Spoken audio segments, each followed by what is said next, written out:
Welcome to the Authors Podcast with Lisa Newton.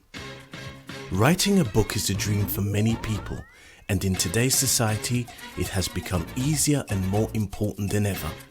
If you are an expert, speaker, coach, or an authority in your field, having a book is the new business card. It can increase your credibility, enhance your status, and make you the go-to person in your field, opening doors and bringing a flood of opportunities straight to you. You can increase your fees and start choosing the clients you really want to work with. The Authors Podcast show with Lisa Newton is designed to inspire, educate and inform you, both entrepreneur and individual, on how to write a book, as well as writer's tips and strategies on how to actually get that book written.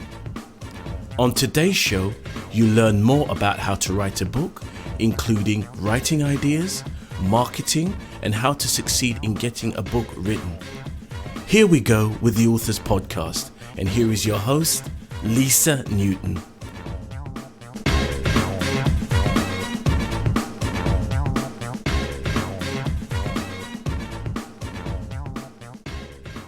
Hello and welcome to another episode of the Authors Podcast. Today, my guest has been called a routine machine, the king of routine and a routine freak.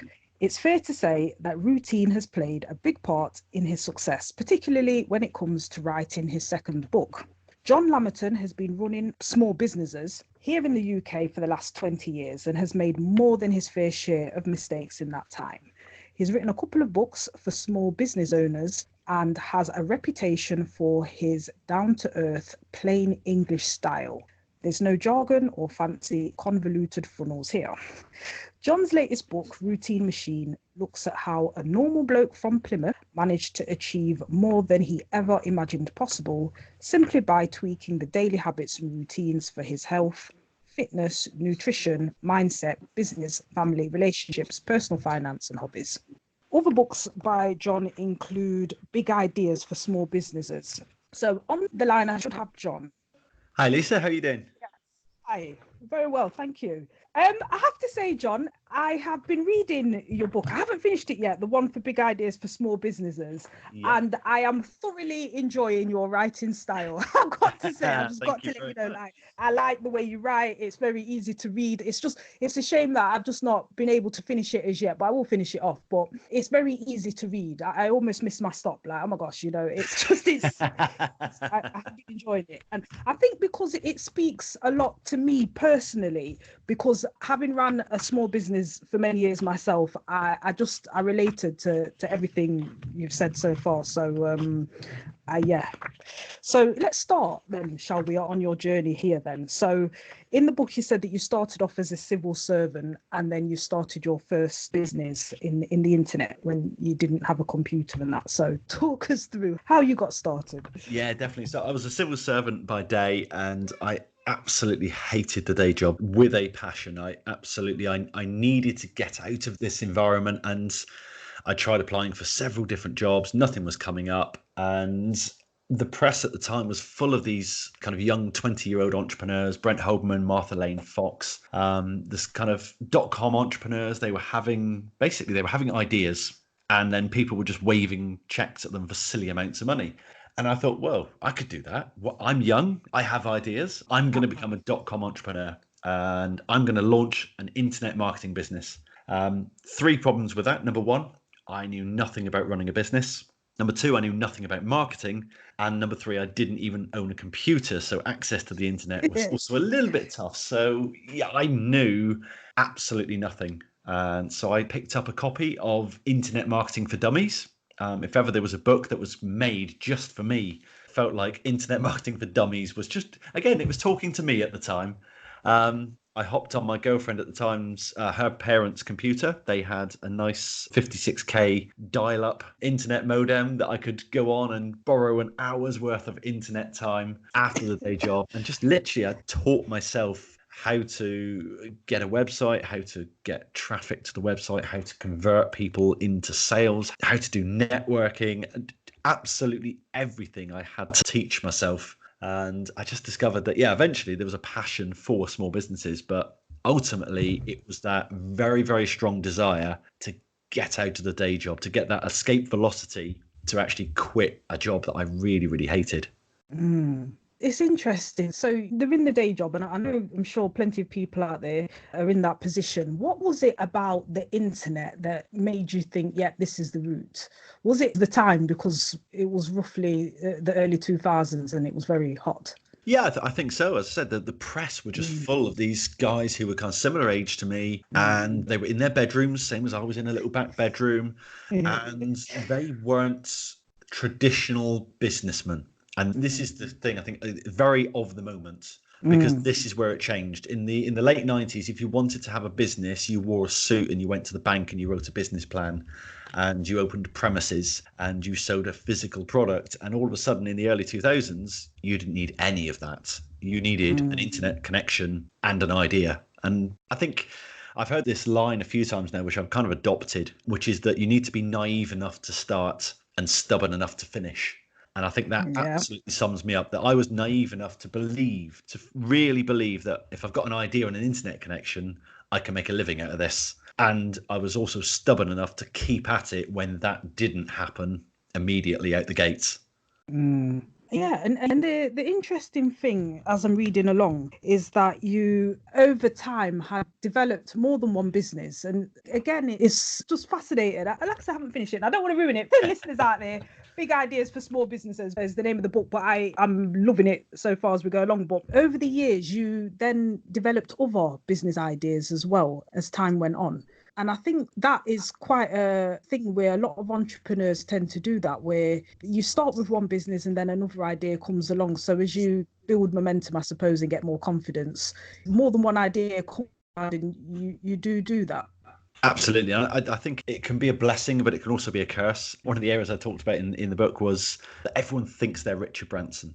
Or to put it another way, everyone thinks they need to be Richard Branson. He's held up as the poster boy of British entrepreneurship. And people think, oh, if I'm going to be a real, true entrepreneur, then I need to be like Richard Branson. And I need to have a record company and a mobile phone company and fly hot air balloons across the Atlantic and go into space and have a bank and a radio station and a music festival.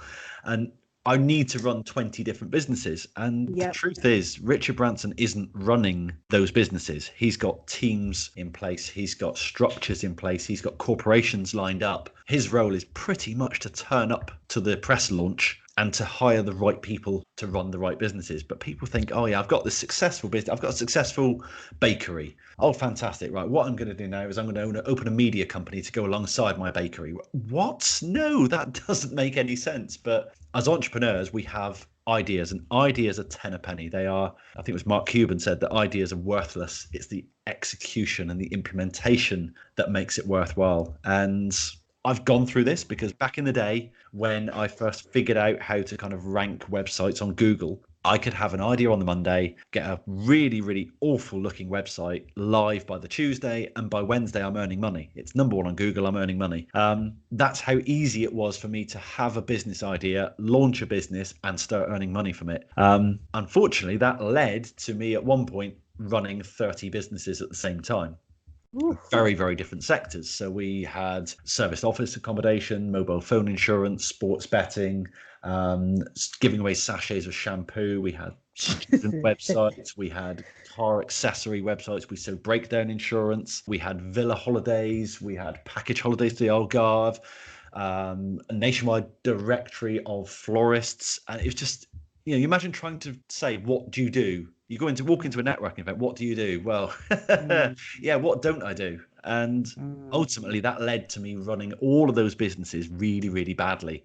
And it kind of got to the point, which again, don't want to give too much away from the book, but in 2012, Google gave us a real kicking and they took away all of our rankings. And it was an eye opener for me that I can't run 30 businesses effectively. So I focused on one business and I focused on one area of one business for me. And I focused on the marketing for this one business and suddenly found that when I had that focus, my earnings just went through the roof. I think we 10x'd that business over about a 3-year period. We took it from certainly revenues of 75 to 100,000 up to nearly £1 million a year. just by focusing and actually not by doing anything extra as such, but more saying no to the other 29 businesses that were all screaming for my attention, and actually focusing and shutting those down made a big difference. That's very interesting. And you know, when you say that, I remember being in an audience with Theo Pathetis, who's one of the dragons on Dragon's Den, a UK TV show. And he went from, literally, his words were selling insurance, I think, out of a office in Croydon, and then it's almost like a bit of the story was skipped, and then next thing he's buying Ryman's and has got a chain of maybe he ran a stationers, and then he had a chain of station bought out this chain of stationers, and then I think bought a football company. Yeah, he went to Millwall, didn't he? Yeah. My question that I never got to ask him, so I'll ask you instead, is because this is a burning thing in my mind, was at what point do you either switch businesses or think, oh look, there's an opportunity, I could do something there? Because to me, insurance is very different from running a stationers, as you've mentioned various different businesses there. At what point do you do that? Or at what point do you say, perhaps what I'm doing now isn't giving me the results, maybe I should do something else? Yeah, I think it depends. Because there's that itch, isn't there? Like, oh, there is, absolutely. And I think that's fueled by a lot of the stories of these entrepreneurs. And say you've only got to look at Theo and think, well, actually, yeah, because of Dragon's Den, he's going to have involvement, dozens of businesses. Now, some he's going to be a lot more hands-on than others. It depends what you do for the business. Because, again, Theo Pathetis is not going out buying stock for Ryman's. He's not doing the marketing. He's not manning the tills. What he's done is probably quite labor intensive for him in the initial, 12 to 18 months, setting up the management team, putting the processes in place to run the business. Theo Pathetis is a businessman. He is a CEO. He is running the business, whether that is Ryman's, whether that's Millwall, whether that is La Senza. He can go into these different businesses, and although they are very different businesses, business is business. You're selling a product or service. You've got to identify the right customers. You've got to put the right people in place to facilitate that service, to deliver it. And I think the best entrepreneurs and the best business owners are able to see their businesses as a machine, as a collection of all the moving parts. And, when I think about any of my businesses now, I can visualize the customer journey and spot where those blockages are happening. And I think that's all the likes of Richard Branson and Theo Pathetis do. Is they could look at your business now and you go and pitch him and say, I want you to invest in my business. He will drill down, he will ask you the questions to work out what the journey looks like. And then he will go in and, like a mechanic tinkering with a car, he'll tweak things. He'll say, well, actually, let me put a retention sequence in here. Let me put a management team over here. Let me tweak the pricing here. Let me ramp up the marketing. And he's got these assets that he can call on. And Richard Branson's a great example of that in his latest book, Finding My Virginity, I think is the latest one. I know he wrote one, Losing My Virginity, which I've read. Yeah, Losing was the first book, I think. It's found. Which was, for me, it was one of the first books I read was Losing My Virginity. I'm getting confused. The first one was brilliant. I absolutely loved it because this guy was effectively penniless, trying to raise money for his student magazine. But in the latest book, the hero of the story starts the book, chapter 1, page 1, he's a billionaire. And he's looking to go into space and do space travel. Now, there's a real disconnect there for me. But the lesson I took from that latest book was actually when Richard Branson looks to go into a business. And I think the example he gave was Virgin Blue, I think it's called. It's kind of the airline, but it was in Australia. And he decided to go into this market, identified who's servicing that very well, and said, well, you run the service and we'll stick our name on the planes. And then I know just the lady who is the perfect lady to run this business. And that's Richard Branson's job done. So from the customer's point of view, Virgin are running an airline in Australia, but they're not really running an airline. Richard Branson is not sat there directing flights and working out what the in-flight movies are going to be and ordering meals. No, he's not doing any of that. He's got a team. He's done his job. His job is to put the team in place. To put the structure in place so that the Virgin brand is taken care of. And all he's got to do then is turn up to the press launch, do some silly stunt, and get a load of column inches. Yeah. Yeah, very well put. And it's very true. And I think people miss that. And I think, there's so much misconceptions regarding, what it is to run a business. You've got all these shows out there like, Dragon's Den and to an extent, The Apprentice, I think. And people have this idea that, this is what running a business is all about. But I think there is a lot that's not really said.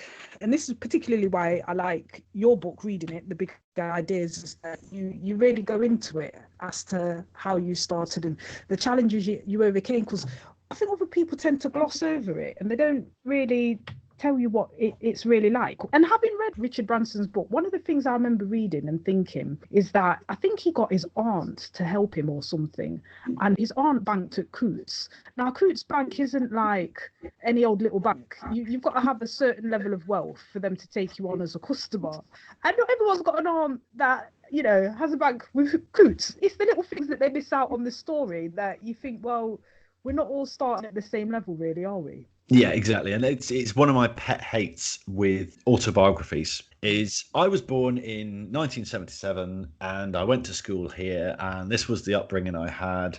And then I started my business. Then I'm a millionaire. And now let me tell you about my TV career. I was like, whoa, hang on, backtrack. How did we get from leaving school to becoming a millionaire? That's the bit I want to know about, because people want to associate, well, where I am now.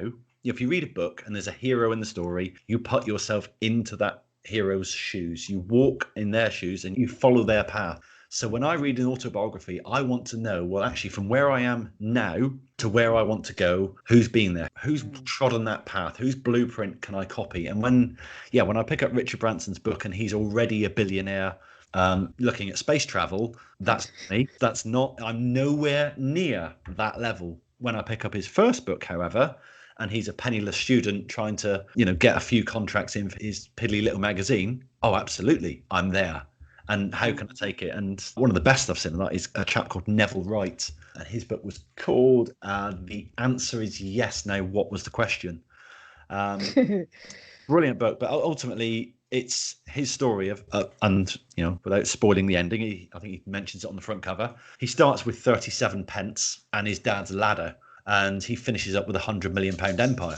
But the majority of that story is the 37 pence to a few hundred quid, a few hundred quid to a few thousand quid, a few thousand quid to tens of thousands to hundreds of thousands. It really, really goes in depth on the early years. And he glosses over and then we sold for 70 million to Morrison's. Oh, now I do property and made another 30 million. That's an afterthought, because he knows that where most people that read this book are going to get value from is how did you go from having 37 pence in your dad's ladder to earning 20, 30 grand a year? And then how did you go from 20, 30 grand a year up to 100 grand a year? People want to put themselves in that position and know, how do I follow your path? Absolutely.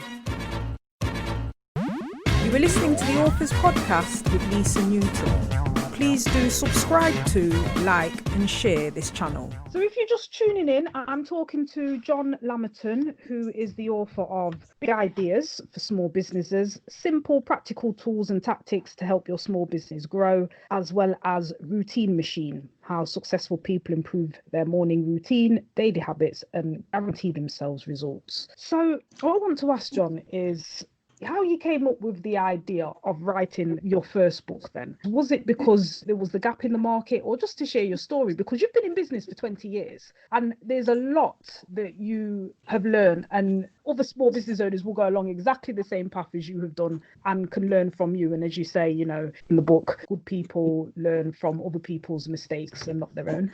Exactly. Anyway.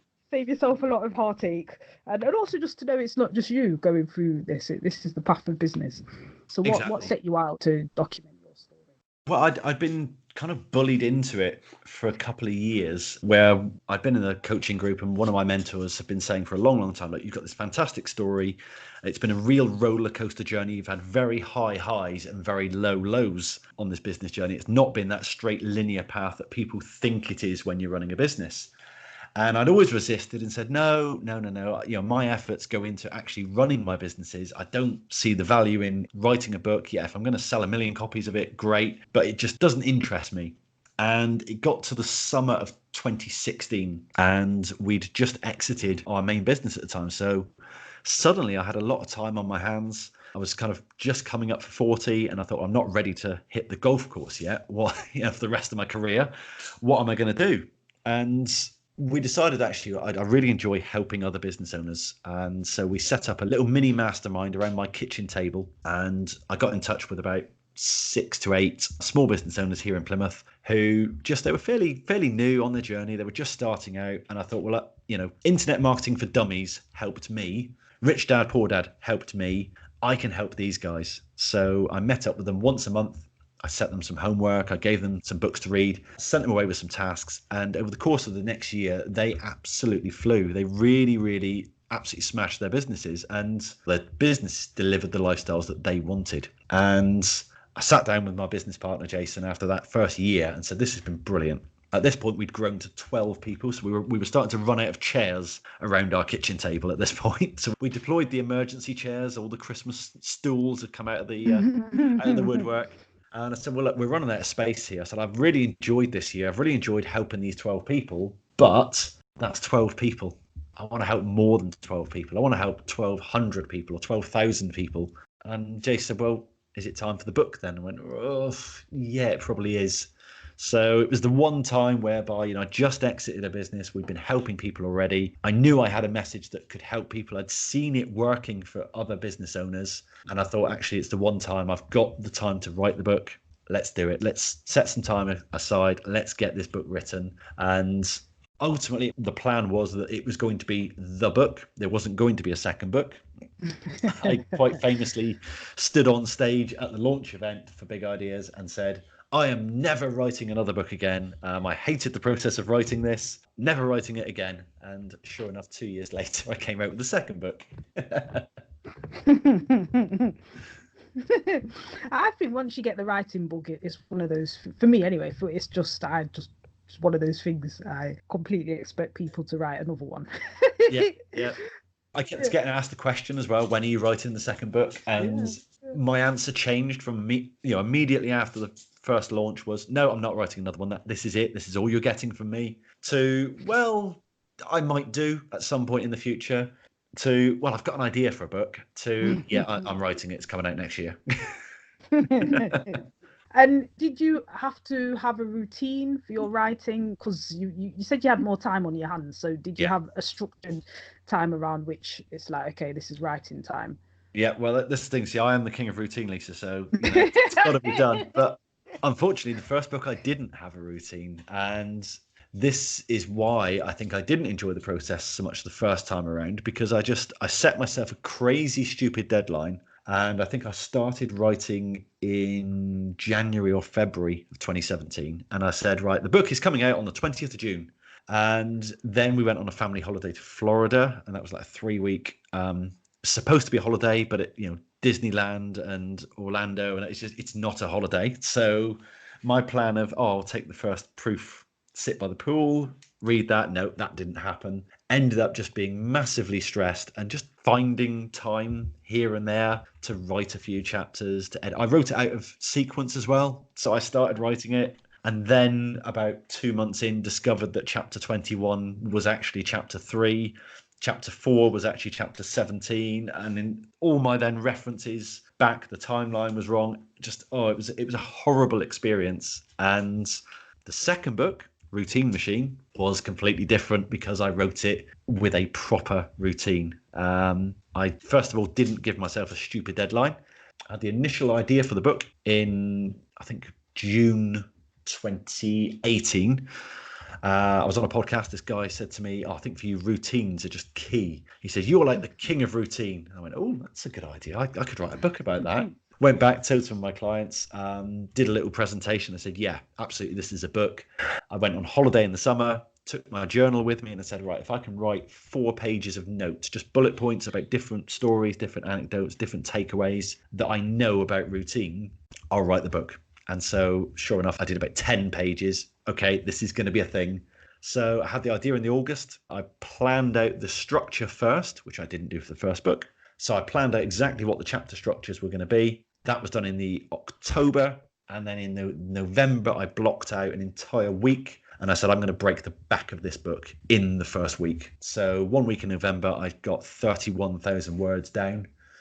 And I looked at that and thought, that's half the book written. Now, that was very much vomiting words on a page. It wasn't highly polished. It wasn't edited in any way. I just wrote and wrote and wrote and wrote full time for a week. Well, it was about 30 hours, I think, in that first week. And then I blocked out time for the following, I think it's the following 6 or 7 months. I blocked out 3 consecutive days per month. And that's the only time I worked on the book. So 27 days a month, I didn't even think about it. And then 3 days, I would work full time on the book. And that would be obviously writing to begin with, getting that word count up, and then going back, editing, formatting, marketing, had everything planned. And sure enough, 7 months later, we launched the book and it was stress-free. I really enjoyed the process of writing, and I looked forward to my 3 days a month because I knew, whereas before I'd do a day's work and then think, I better squeeze in an hour's writing because otherwise this book isn't going to get written. And this time I didn't squeeze anything in. I had my 3 days blocked out. And of course that allowed me then the rest of the month to kind of percolate some of the ideas that I'd thought about, to notice when I'm listening to a podcast and someone has got a brilliant anecdote about routines, like, I'll use that one in the book. And I noticed things, I let things percolate.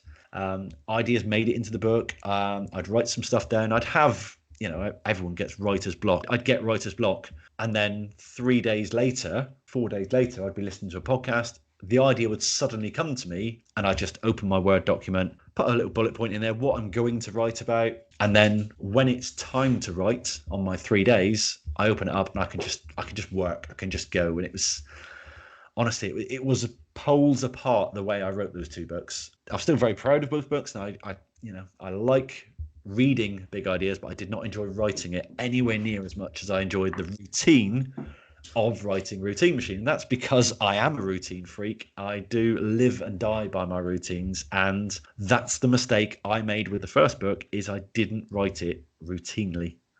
I've never heard anyone like leaving. So it's an interesting, and this is why I love talking to people, love talking to authors and just getting ideas as to, everyone's different writing styles, but I can actually see how just 3 days flat out on it can really work. Yeah. I can completely see that. It's almost like you do a HIIT class, don't you? Or Tabata or something like that. You work hard for 30 seconds and you rest for 15 seconds. You don't constantly plod along the treadmill or try and fit it in after a day's work. You work all out and then you rest. And that's exactly what I did with the book. And it's what I do in my businesses. I work flat out on my businesses for a short period of time and then I rest. I recover. There we go. You were listening to the Authors Podcast with me, your host, Lisa Newton. You can email me, lisa@lisanewton.co.uk. And remember, we have the Inner Circle, which is for writers just like you, and you can join us at writerbook.net.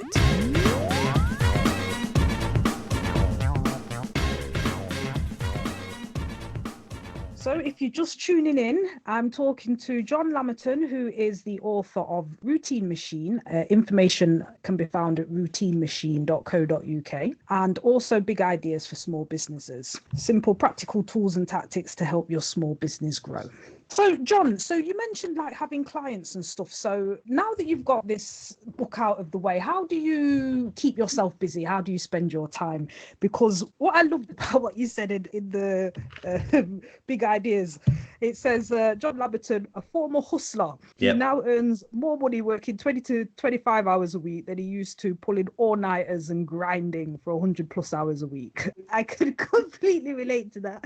And it says you now mentor fellow ambitious lifestyle business owners, teaching them how to design their business around their lifestyle. So tell us about that. Definitely. Well, I think the opening line of Big Ideas for Small Businesses is a quote from Tim Kreider, and it's, "I hate being busy. I'm the laziest ambitious person I know." And that for me just sums me up. I don't want to work any harder than I have to. I've done the 100-hour weeks. I've done the hustling. I've done the grinding. I've done the, work all hours. I've done the JFDIing. I've been there. I've done that. And I absolutely hated it. I think one of the key things for me was when the kids came along and I had to work less hours because I was going to be sharing the childcare duties. So kind of I was doing the nursery runs a couple of days a week, and all of a sudden I didn't have 100-hour week to spare for my business. I had to reduce it down to kind of 20, 25 hours a week. So I thought, okay, well, I'll do the 80-20 analysis and I'll just work on the 20% of things that bring in 80% of the money. Fully expecting, well, I'm going to earn 80% of ended up earning about 150% of my income because all of a sudden I was focused on those income generating tasks. I was focused on the stuff that actually brings the money in. How do I keep busy now? I still manage to be too busy at times because I'm the kind of person who I like to say yes to things. Again, I'll have an opportunity, I'll spot an opportunity, and I'll think, oh, we could do this. We could build a business here. We could do this. We could build up this marketing plan. I could build this funnel. And then I get overwhelmed and I get stressed and I go, okay, I need to just go back to my routines, just go back to what works. Let's say no to things. And literally I had a meltdown about 2 weeks ago and just sent an email over to my business partner saying, right, I'm not doing this anymore. I'm not doing that. We're stopping this. I'm killing that. And it's just literally, I noticed that I'm getting more stressed and I want my business to serve me. My business exists purely to fund my lifestyle. It doesn't exist to keep me busy. And I think so many business owners, they do stuff to be busy. And it's the common greeting of business owners, isn't it? How are things going? Oh, yeah. Busy. Good. Oh, that's good that you're busy. Well, yeah, but are you earning any money? Are you seeing your kids? Have you got a holiday booked this year? Are you stressed and overwhelmed? Because if you are, then your business isn't serving you. It doesn't matter how much money you're earning, and it doesn't matter how busy you are. What matters is your business serving you, or you serving your business? Who's the master here?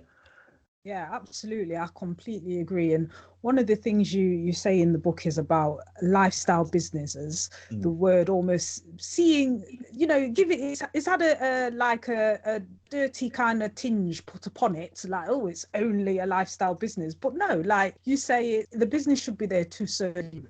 And it's not about working all the hours God sends. It's just about pulling out what you need to and actually having a life. If you're working for yourself, you should have time. Really. Exactly. I mean, all of our clients, we've got the 1% Club, which is our group mentoring platform. And why do people come in there? Well, they come in there because I want to retire earlier, or I don't want to work Fridays, or I want to play golf, or I just want to be at every assembly. I want to be at every sports day for my kids. I want to be there for my kids. I want to see my partner. I want to spend some time with my parents before they depart. People want to actually experience lifestyle. And yeah, it's been given a dirty name over the years. I'd say Dragon's Den is the worst culprit for that, I believe, because they will be quite disparaging about, oh, this is only ever a lifestyle business. But ultimately, if you own your business, you have a lifestyle business. Now, at the moment, that lifestyle may well be 100-hour working weeks, doing everything yourself, working your nose into the grindstone. But that is the lifestyle that your business is currently delivering you. What I'm saying and what I'm trying to kind of preach with big ideas is you can design your lifestyle. You can design your business to deliver the lifestyle that you want. And most of that comes from your routines. And that's why, obviously, the second book, Routine Machine, came out, because this is about outsourcing all the important stuff, all the decision making. It's outsourcing all of that to automation, to autopilot. You've already got routines, so let's tweak them, let's hack them, let's deliberately notice a few of these routines that have a disproportionate effect. Let's optimize them, and then let's make it happen on autopilot. So actually, we talk about, for example, sending weekly emails that don't sell. So impactful. We've got clients who've got £50,000 sales coming. One guy had a £350,000 sale. Another lady, she got the Ritz of London on a sale just by sending one email a week to their list that doesn't sell anything. And it's such an impactful routine. Just doing that one routine has trebled one of our members' businesses. That's all they've done. And so many people, they ignore that. They ignore the routine they've got, the marketing that works, because they're off chasing Instagram, or they're off chasing the latest shiny new object. And it's, to me, we look at our business, there's 57 things in our business that if they're done routinely, our business thrives and it grows. And we have to train our team to say, don't chase shiny new objects. By all means, you've got some freedom to try new stuff, but not until these 57 things have all been done routinely. Once that's been done and that's happening, do what you like. Absolutely. The business will thrive. You are listening to the Authors Podcast with Lisa Newton.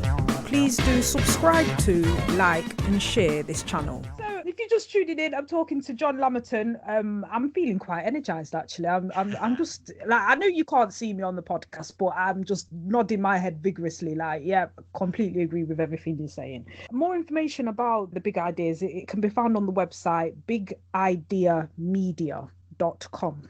So John, am I right in understanding then that do you have a mentoring program? Can people work with you personally on a one-to-one level? Because I imagine people are out there thinking, this John guy, he knows his stuff. Obviously read your book, but are there any other ways in which others can work with you? Yeah, absolutely. So as I said, we've got the 1% Club. That is our group mentoring platform. So you'll find details, again, that's on the website at bigidea.co.uk.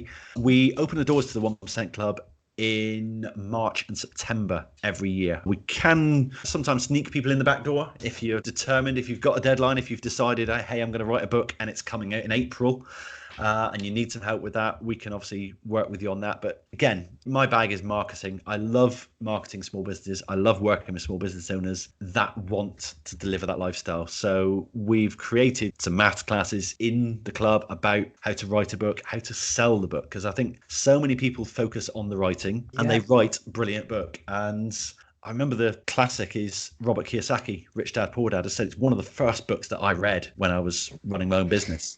Me too. I remember a conversation he had with I think it was a journalist, and she took umbrage to the fact that he was a New York Times best-selling author. And she said, well, you're not very good at writing. He said, it's not written that well. My writing is so much better than yours. And he was coaching her on how to get a bestseller. And he said, you need to take a course on sales. And she said, I'm not taking a course on sales. I've trained at this prestigious academy here. My writing is better than anybody's. I'm one of the best writers in the world. And he said, can you just pick up that copy of my book there? I went, yeah, okay. What does it say on the front? It says New York Times #1 best-selling. He said, yeah. Does it say best written? Yeah. Ooh, okay. He said, that's because I've sold 10 million copies of that book. He said, it's not about the writing. He said, the reason that book has been successful is because it's written quite well, but it's been sold brilliantly. And I think so many people don't focus on selling the book. And again, I'm now focused, all my efforts go on selling the book. I've got an idea for a third book, but it will not be written. I refuse to write a single word of that third book until I've sold 20,000 copies of this second book. That's my rule. And I'm not going to break that for anyone, because my job is not just to write good business books. It's to write business books that help a lot of people. Remember, when I was sat around that kitchen table with 12 people, it's great that I've helped 12 people, but I want to help 12,000 or 100,000 people. And I can't do that if I sell a few thousand copies of the book and move on to write another one. It doesn't work for me. Okay. Yeah, excellent. So, John, thank you very much for joining us on the podcast. I think you've really shared, and there's a lot to take away from that. Just a reminder then, the website for more information is bigideas.co.uk. And so it's Big Idea, singular. Just to confuse people, I've gone plural on the book and single on the domain name. So it's bigidea.co.uk for the website, and the book is called Big Ideas for Small Businesses. Just threw that out there to confuse people, really.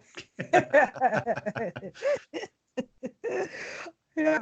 Thank you very much, John. And listeners, thank you very much for tuning in. This concludes another episode of the Authors Podcast. Today, my guest has been John Lamerton. And thank you for tuning in. And I will see you next time on the Authors Podcast.